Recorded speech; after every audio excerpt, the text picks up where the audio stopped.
Alright guys, we're back staring at my engine bay, and in this video I'm going to be upgrading my high pressure fuel pump. So for those of you that have been following me for a while, you'll know that I have the second generation high pressure fuel pump on my car. So it's kind of an OEM upgrade from the second gen B58, also known as the TU pump or a super high pressure fuel pump.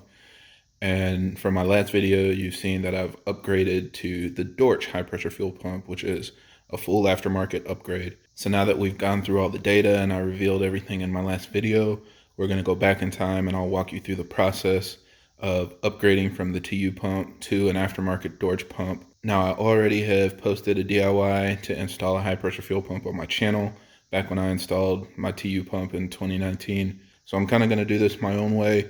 We're going to focus on the technical differences between the pumps in this video. So we'll go between all of them to show, dimensional differences, flow differences, basically all the specs that we have available.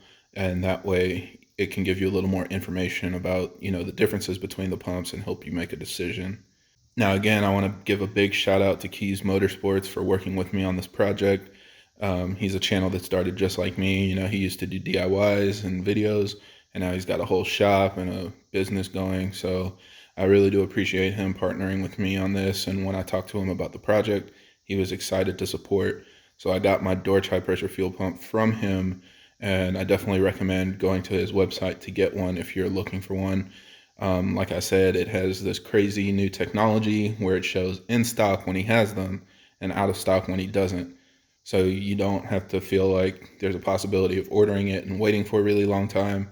And of course, if you just want extra confirmation, you can email them or call them directly to make sure that they have them in stock before you order. But these parts sell fast, they sell out often, and it's worth it. So even if you have to wait, I highly recommend getting these pumps. Also, a big thanks to Dorch Engineering again for sharing so much technical information. They understand that I really want to know a lot of details about everything I'm working with, and they were open and willing to share that information with me. So I had a much deeper understanding and appreciation for the engineering and development that went into making this pump. So now that we've got that out of the way, we're going to go ahead and open this box, and then we'll remove my TU pump and install the Dorch high pressure fuel pump.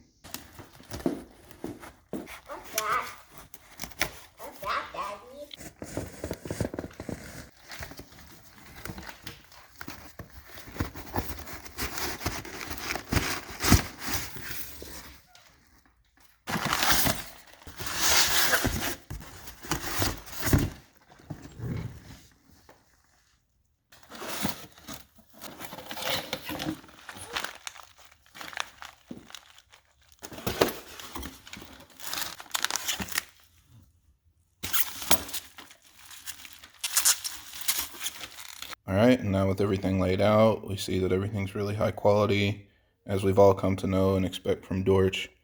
So definitely excited to put all of this on. Everything's individually made for our car specifically, so that fitment and operation will work ideally for your setup. So the way this installs is you actually put this base plate on first, and then this is an alignment tool that fits in there just to make sure that it's centered. So you screw this base plate onto the cylinder head, and then we're going to actually attach this onto the base plate. So it's pretty similar to the TU pump, of course. When you're attaching this onto the base plate, you want to go back and forth between the screws, just doing like a half turn at a time to make sure that it gets screwed on completely straight and it's not at an angle or anything. And then once it's fully attached, it comes with its own lines, so you don't have to do any weird cutting and splicing. It has an adapter for their pump, so it's just plug and play, and the hard lines and the low pressure line all plug in without any cutting or bending needed. So let's go ahead and get it installed.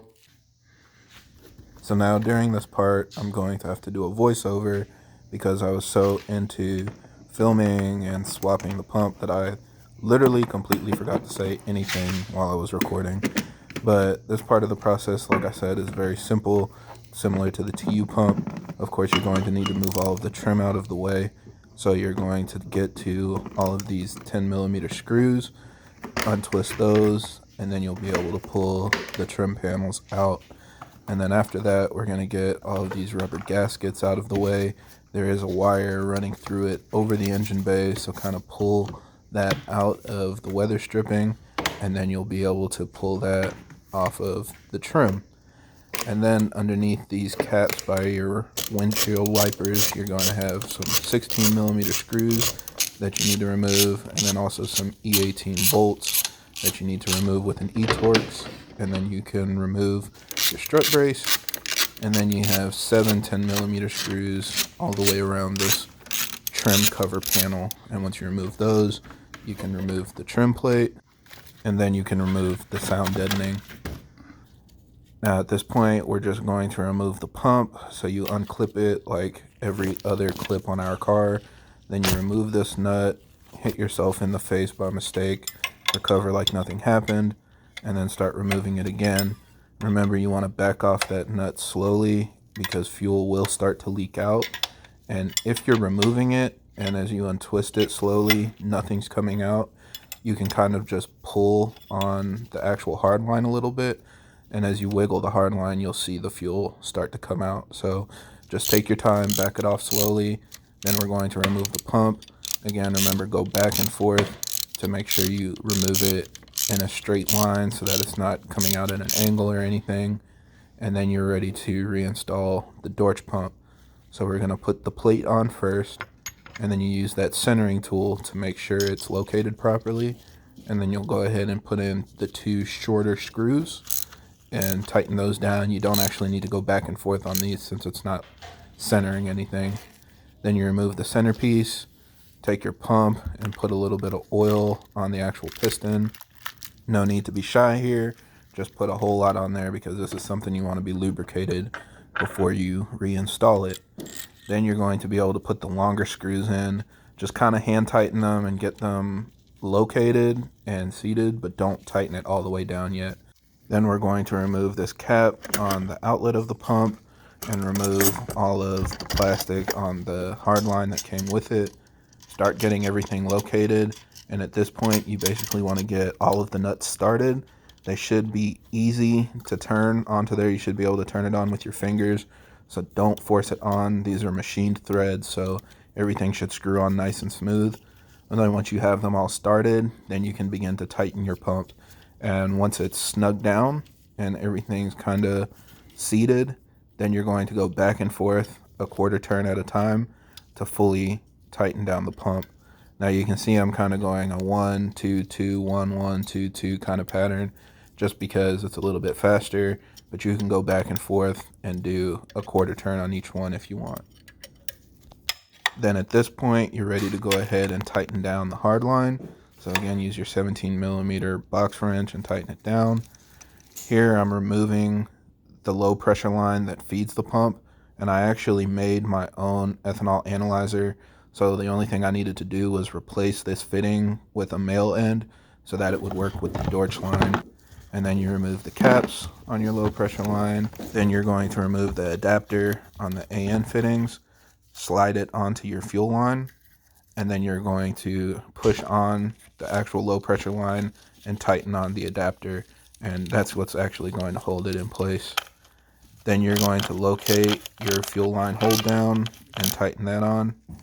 Then you have your adapter for the pump that plugs into the engine harness and then into the pump itself. And then I continued hacking away at the sound deadening just to get enough room to reinstall it with the Dorch pump.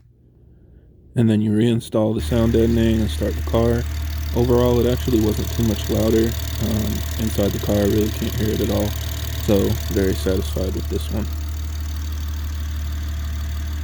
So yeah, that's how you install the Dorch pump on a B58. And a couple people asked me if the stock engine cover would fit with it. And so here you can see it does. That's the Dorch pump hiding back there. So yeah, definitely very impressed with the quality and performance of that pump. I highly recommend it to anybody that's looking to upgrade the performance on their car, but stay DI only.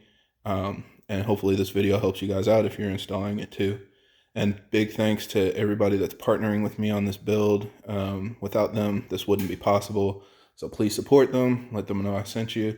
And the more that you guys support them, the more that they'll support me on the channel, and we can do more DIYs and videos like this. So anyway, thanks for watching, and if you have any other questions or comments, leave them down below.